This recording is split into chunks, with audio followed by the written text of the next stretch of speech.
أعوذ بالله من الشيطان الرجيم বিতাড়িত শয়তান থেকে আল্লাহর নিকট আশ্রয় প্রার্থনা করছি।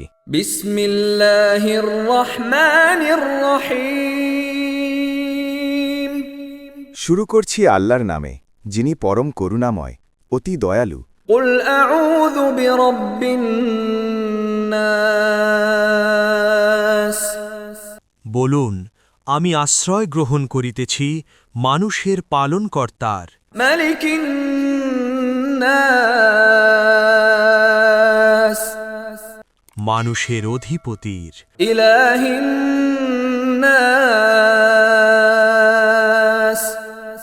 মানুষের মাবুদের, من شر الوسواس الخناس তার অনিষ্ট থেকে যে কুমন্ত্রণা দেয় ও আত্মগোপন করে, الذي يوسوس في صدور الناس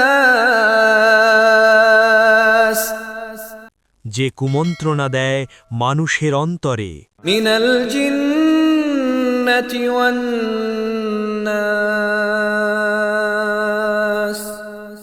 জিনের মধ্য থেকে অথবা মানুষের মধ্য থেকে। সূরা নাস পবিত্র কুরআনের ১১৪তম ও সর্বশেষ সূরা।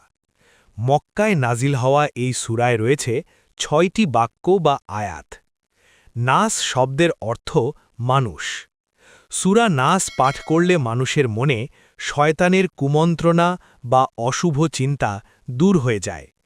বিভিন্ন অনিষ্ট থেকে বা জাদু থেকে বাঁচতে সকাল সন্ধ্যা এই সূরা পাঠ করা খুবই ফজিলতপূর্ণ।